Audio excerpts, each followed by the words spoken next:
This was one of the main issues in the 2020 election, especially in Pulaski County. A new bill, looks to make the process much easier. Our Jay Burr joining us now live with more on what's being proposed by state lawmakers. Jay. Yeah, Kevin, at least that is the goal of the Arkansas Absentee Voting Integrity Act of 2021. State Senator Clark Tucker hopes that this bill will streamline the process and also make it easier for all parties involved. Great.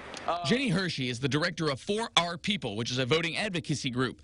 She also has voted absentee in the past and says it can be cumbersome. I lived overseas for 3 years, and I did vote absentee. It's confusing. Hershey said the most confusing part is the ballot application because there's a lot of legalese that can be hard to understand. This bill would require the language to be really plain for people to understand and be able to fill that out without kind of these outstanding questions of maybe I need to get a lawyer to help me fill this out. State Senator Clark Tucker hopes this bill, the Arkansas Absentee Voting Integrity Act of 2021, will help with the process for everyone. We're really just trying to make the process simpler for the voters, for the county clerks, and for the election commissioners. His bill would mandate the Secretary of State to create a streamlined application for all 75 counties. The bill also says voters must be notified by election commissions if their vote has any issue and may not be counted.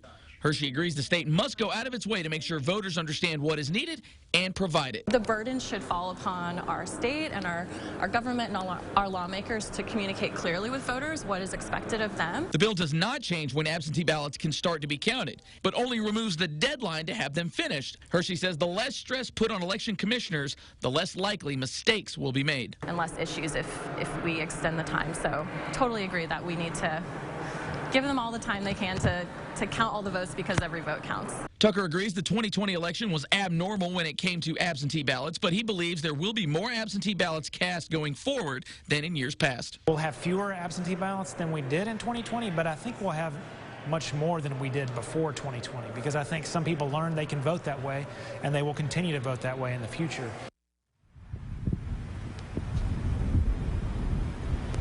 Now, right there is no known opposition to this bill. We'll see what happens when it does make its way through committee, and it is scheduled to be heard this evening by the Senate State Agencies Committee. We'll definitely keep you updated on its progress. But for now, live from the state capitol, Jay Burr, Fox 16 News. All right, Jay, thank you. Some say it's just